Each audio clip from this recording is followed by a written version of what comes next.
I've always known there's something. I quickly became aware of this God who knew me and who wanted a relationship with me. A lot of the love in this world is conditional, but Jesus is different. He loves you because that's just who Jesus is. He's replaced my anxiety with his unconditional love for me. Home to me is about family. Family is all about comfort and supporting one another. No matter what I've done or said, he welcomes us into his family with open arms. Thanks so much. To start this evening, I'm going to have a little interview with Jeremy Marshall, and Jeremy is a fascinating person to hear from. So would you give a warm welcome to Jeremy?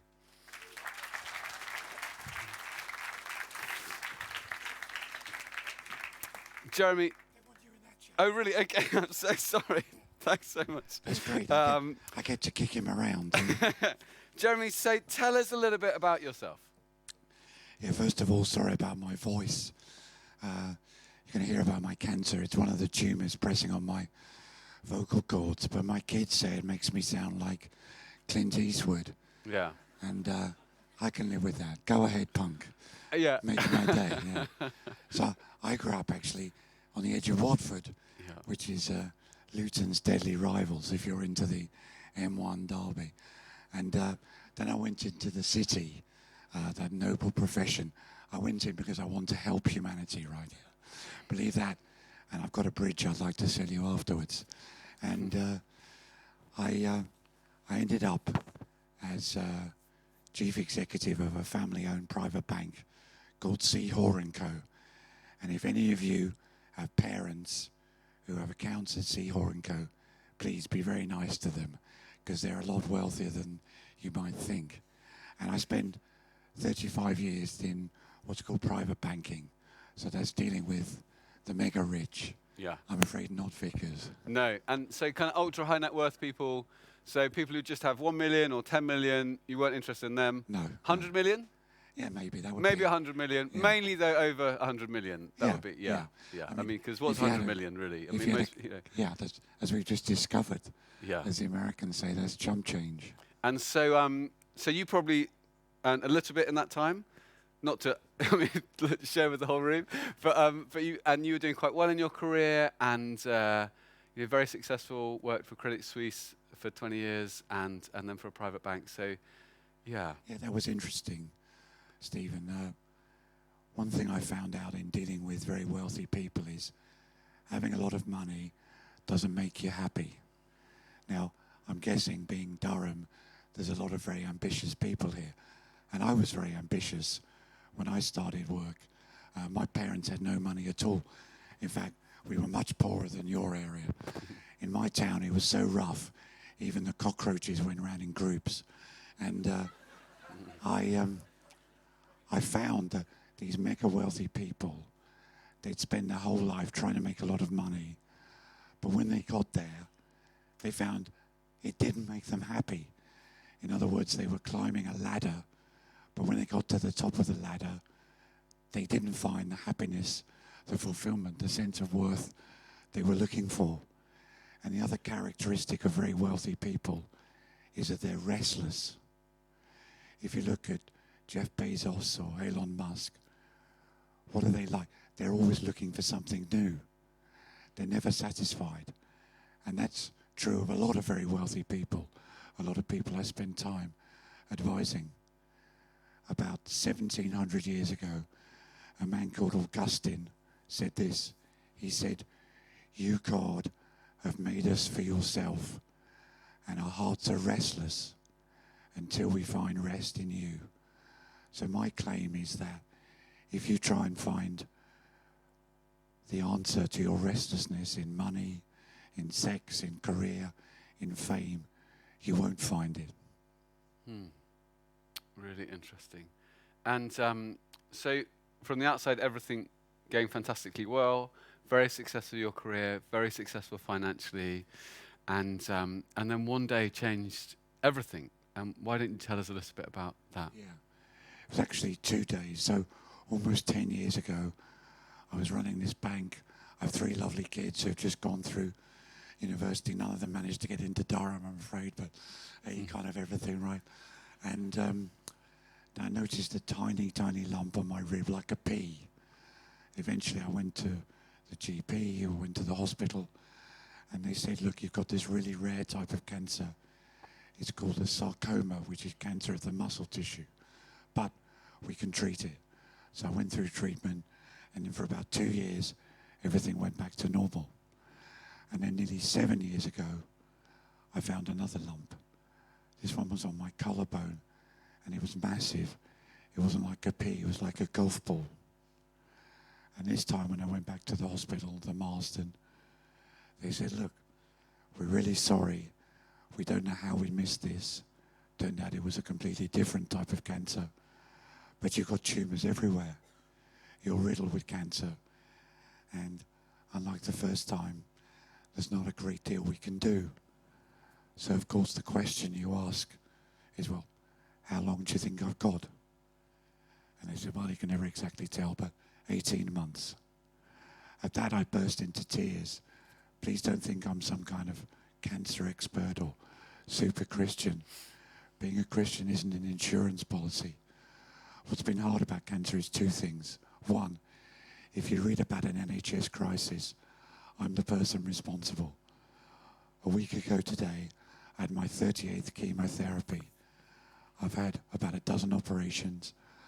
Because of the treatment, I lost the sight in both eyes. I got it back on one. And in the middle of lockdown, I had major heart issues, and you can hear my voice. But the hardest thing is actually the impact it has on your family. My 3 children were all at university. Imagine it was you. Your dad turns up and he says, look, I'm sorry, I'm going to die. Humour can help, mind you. One of them, when we came to see him, said, oh, I thought you'd come to say that the dog had died. He seemed relieved that the dog was fine. And so that was how many years ago now? 5 years ago? 7 years ago now. And what has it been like walking that journey? And what difference has your faith made? Yeah. I was a Christian before, but what's been amazing to me has been the presence of Jesus Christ in my life. When I look at the Psalms, maybe the most famous chapter in the Bible is this, Psalm 23. Yes, though I walk through the valley of the shadow of death, I will fear no evil, for you are with me. And friends, that's been my experience. I've been walking through the valley of the shadow of death, and it's a dark place, and maybe we've all had a bit of an intimation of that with COVID. But Jesus Christ is with me. He walks with me. And what difference does that make? It gives me hope. It gives me hope. That's what I'm trying to sell to you. I'm not actually trying to sell it. I'm trying to give it away. But being a Christian gives you hope. Hope in the face of death. That's what I have. And that hope is not an abstract hope. It's a hope in a person, Jesus Christ.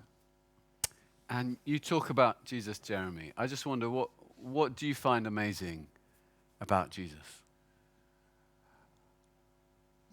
There's many things I could say, but I'd say 2 things. You know, I believe that Jesus is unique because he's 100% human and 100% God. On the human side, when Jesus looks at me and he looks at you, what's he like? He's full of compassion. In Luke's gospel, there's a story in Luke chapter 7 where Jesus meets a lady whose son has just died. And it says, literally, Jesus' guts were twisted when he looked at this poor, sorrowful woman. That's what I've experienced. Jesus' compassion. Jesus says, come to me, all who are laboring and are heavy laden. And what will I give you? I'll give you rest.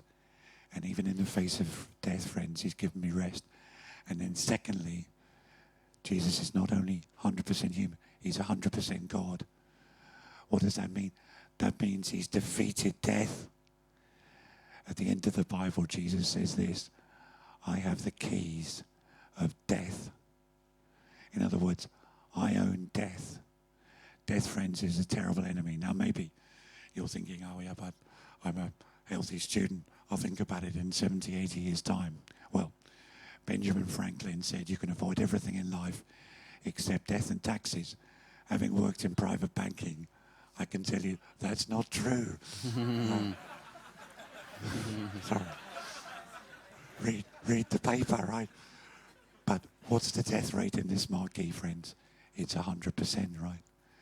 Jesus says, I own death. In fact, one day, death itself will die because Jesus has defeated death. And that makes all the difference to me. So what's Jesus like? He's full of compassion, kindness to all of us. And he has the power to do something about the human condition. What Stephen and I are offering you is the answer to death. And in a moment, Jeremy, I know you've very kindly agreed to take questions. So it might be you're just thinking about a question at the moment. There's something you'd love to ask Jeremy. So just to get your heads thinking about that. But I guess I've got two questions of my own. I mean, what would you say to someone who looks at you, Jeremy, and says, well, how can you believe that God exists and is loving, given what you've walked through, particularly over the last 7 years, and the impact that's had on you and on your family? Like, why wouldn't he have helped you more? That's a great question, Stephen. And I do a lot of talks at universities. Now I've come to the best. Last week I was at Imperial or UCL, but that was in second rate. And this question is the one that everybody asks. It's the most common question. If there is a loving God, why doesn't he do something about cancer, COVID, Ukraine? Here's the Christian claim. You must decide if it's true or not. God, the Creator God, made the universe and he made it good. Christians believe in the one eternal living God who made everything and he made it good. But when we look at the world, there is good in it, but there's also evil, isn't there? And we just have to look at the TV. But friends, if we're honest, when we look in the mirror, there is evil too, isn't there? Each one of us, myself and Stephen absolutely included, have done things that we're deeply ashamed of. It's easy for me to admit that because I'm a banker. It's a lot harder for Stephen as a vicar. Alexander Solzhenitsyn, the Russian dissident, said this: the line between good and evil doesn't run between countries, doesn't run between people. It runs right down the middle of each one of us. So there we are in this screwed up world. But there's also, if you like, a cancer within each of us, the things we've done wrong. Why doesn't God do something about it? Here's the good news. The Christian claim is this: 2,000 years ago, in an obscure corner of the Roman Empire, God did do something. What did he do? The eternal Creator God became a human being. Jesus Christ, Christians believe, is 100% divine, 100% human, and he lived a life like nobody's ever lived before or since. For example, he had the power to raise the dead. Walking here, I walked past a graveyard. Imagine if I said, tomorrow morning I'm going to stand in that graveyard, St. Oswald's I think it is, I'm going to call people out of the tomb. I would draw a crowd. Probably before that you'd take me off to the local psychiatric unit, right? Jesus did that. But there's more, friends. He experienced suffering. Jesus, the night before he was crucified on trumped up charges, because he was a totally innocent man, he prayed this: Father, if it's your will, take the cup of suffering away from me. What did he mean by that? Jesus, friends, knew what was about to happen. He knew he was about to go to the cross. He did that because he came to rescue us. The cross is where God pays the bill for the things each of us have done wrong. We can't pay the bill. And by paying that bill, Jesus bridges that chasm. That's our basic problem, friends, that we're built for God, we're made for God, but we've rejected God. We've said, to hell with you, God. I want to do it my way. We've gone looking for happiness in the one place we can't find our way from God, and we can't get back to the Father. But Jesus comes and he lays down his life, and by laying down his life, that's a bridge, and we may cross home to the Father. And what motivated him to drink that cup of suffering? Love, friends. Love for poor, lost humanity. And this makes all the difference. A man called Dietrich Bonhoeffer. Any of you heard of him? He was a German pastor who stood up against the persecution of the Jews, and he was executed. Just before he died, he smuggled out of his concentration camp a little piece of paper. On it is written this: only a suffering God can help us. Only a suffering God can help us. That's the Christian God, friends, a suffering God. And that suffering God, he's helped me more than I can say. And he can help you. And he can help you in your biggest need, which is to get back to the Father. So powerful, Jeremy. And can I ask you a really blunt question? Is that okay? It's in many ways amazing that we're having this conversation, because 7 years ago you were told you might have 18 months. And but at some stage, you know, unless there is a miracle, you will die. I mean, we'll all die, but you will die. And so I'm just thinking, we're having this conversation. I don't know if we'll have another conversation in person. And I don't know if anyone else in this tent will hear from you again. And you have a confidence because of your faith about that. It's like you don't fear death. But what if someone here said, well, isn't that just wishful thinking? I mean, I know it sounds good, Jeremy, but you're about to die, so it probably helps you to have a bit of wishful thinking, because it's going to be really tough. But how would you respond to that? Is it just wishful thinking? Look, that's a great question, and please do ask Stephen and me any question you like, or ask any Christian friend. You can ask us anything you like. That is a great question. I suggest to you there are two worldviews. There are actually more, but we don't have time. Two worldviews. One is put forward brilliantly by the best friend the Christian church has in the UK in the last 30 years, I would say. I think he's done an amazing job for the church, which is Professor Richard Dawkins. Now, why do I like Dawkins? Because he's honest, right? I like Dawkins because he's honest. If you go to a funeral, people say the person's in the next room, or they've gone to a better place. Dawkins says that's rubbish. Dawkins says the universe speaks to us only of its blind, pitiless indifference. Blind, pitiless indifference. That's one option. The second option is this, that there is a loving God who made you and who calls you to come home through the Son, through Jesus Christ. Now, in my position, it's obvious, right, that the second is a lot more appealing than the first. But friends, that's only appealing if it's true. The Christian faith is only of any use if it's true. Otherwise, in the words of a best-selling book, it's a God delusion. And when you're told you're going to die, trust me, that question comes with great power. Is it true? And I invite you to look into this and figure it out for yourself. And what do I mean by, is it true? I mean this.